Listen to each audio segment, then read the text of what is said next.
தாய் தமிழ் உறவுகளுக்கு வணக்கம்.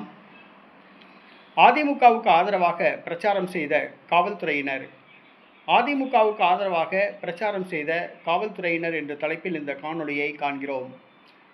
கோவில்பட்டி தொகுதியில் போட்டியிடும் அதிமுக முன்னாள் அமைச்சர் கடம்பூர் ராஜு அவர்களுக்கு ஆதரவாக கோவில்பட்டி கிழக்கு காவல் நிலைய காவலர் சபரிக்குமார் பிரச்சாரம் செய்தார். கோவில்பட்டி தொகுதியில் போட்டியிடும் அதிமுக முன்னாள் அமைச்சர் கடம்பூர் ராஜுவுக்கு ஆதரவாக கோவில்பட்டி கிழக்கு காவல் நிலைய காவலர் சபரிக்குமார் தேர்தல் பிரச்சாரம் செய்துள்ளார்.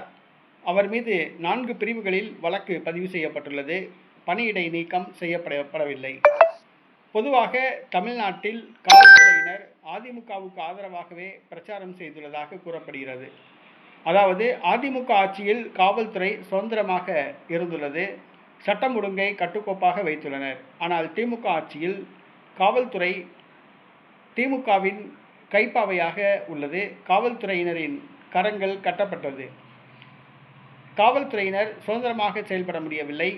காவல் நிலையங்களில் வைக்கப்பட்டுள்ள கைதிகள் திமுக பொறுப்பாளர்கள் அத்துமீறி உள்ளே நுழைந்து அந்த கைதிகளை மீட்டுச் செல்கின்றனர்.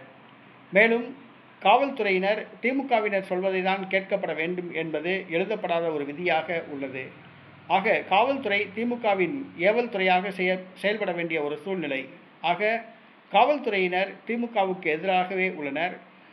நடைபெற்று முடிந்த சட்டசபை தேர்தலில் ஒரு காவலர் வெளிப்படையாக அதிமுகவுக்கு ஆதரவாக பிரச்சாரம் செய்துள்ளார். பல காவல்துறையினர் அதிமுகவுக்கு ஆதரவாக மறைமுகமாக பிரச்சாரம் செய்துள்ளனர்.